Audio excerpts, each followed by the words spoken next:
আসসালামু আলাইকুম everyone, মেরিনাস home কিচেনে আপনাদেরকে স্বাগতম। আজকের পর্বতে রয়েছে চিকেন ব্রেড শর্মা। রেস্টুরেন্টের স্বাদে ঘরে থাকা অল্প কিছু উপকরণ দিয়ে তৈরি করে নিতে পারেন এই মজাদার এই রেসিপিটা।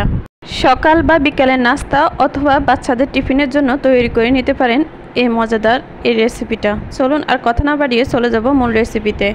ডোটা তৈরি করার জন্য একটা বল নিয়ে নিয়েছি। বলের মধ্যে 250 গ্রাম ময়দা নিয়ে নিয়েছি। 2 চা চামচ ইস্ট দিয়ে দিলাম, 2 চা চামচ চিনি দিয়ে দিলাম, 1/4 চা চামচ লবণ দিয়ে দিলাম। একটা চামচ দিয়ে শুকনো উপকরণগুলো ভালো করে মিশিয়ে নেব। এর মধ্যে দিয়ে দেব কুসুম গরম দুধ। এখানে আমি টোটাল হাফ কাপ দুধ দেব। তা আমি অল্প অল্প করে দুধটা দিয়ে একটা ডো তৈরি করে নেব। এই পর্যায়ে ডোর মধ্যে আমি নর্মাল তাপমাত্রা থাকা একটা ডিম ফেটিয়ে নিয়েছি। ডিমটা দিয়ে ভালো করে ডোটাকে মেখে নেব। আরও 1 থেকে 1.5 মিনিট আমি ভালো করে মথে নিলাম। এর মধ্যে দিয়ে দেব 1 চা চামচ গলানো বাটার দিয়ে আমি ডোটাকে আরও 1 থেকে 1.5 মিনিট ভালো করে মথে নেব। বাটার দেওয়াতে ডোটা একবারে সফট হয়ে গেছে। তা আমি একটু সময় নিয়ে আরও 2 থেকে 3 মিনিট ডোটাকে ভালো করে মথে নেব। ভালো করে মথে নেওয়ার পরে ডোটাকে হাত তালুতে নিয়ে গোলাকার করে আমি রেস্টে রেখে দেব 30 মিনিটের জন্য। ব্রেড শর্মার পুরটা তৈরি করার জন্য চলে যাব চুলায়। চুলায় আমি একটা প্যান বসিয়ে 1 টেবিল চামচ রান্নার তেল দিয়ে দিলাম আর 1 টেবিল চামচ রসুন কুচি দিয়ে অল্প কিছুক্ষণ একটু ভেজে নিলাম। এর মধ্যে স্লাইস করে কাটা 1 কাপ মুরগির মাংস দিয়ে দিলাম।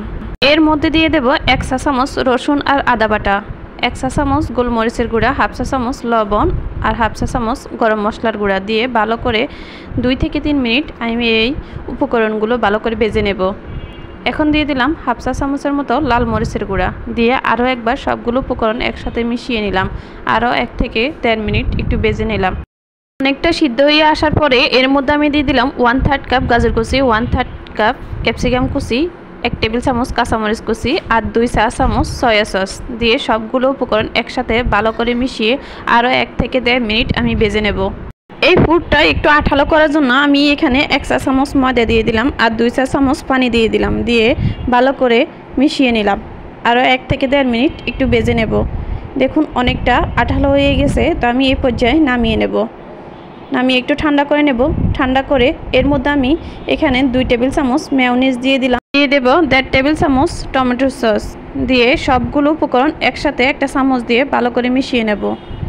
ব্রেড শর্মার পুরটা সম্পূর্ণ রেডি হয়ে গেল। আমি একটা সাইডে আলাদা করে রেখে দেব। 30 মিনিট পরে ফিরে এসে দেখি ডোটা আমার ফুলে ডাবল হয়ে গেছে। তা আমি একটু হাওয়া বের করে দিলাম আর আরও একটু মথে সফট করে নিলাম। আর এই ডোটাকে আমি 4টা ভাগে ভাগ করে নেব।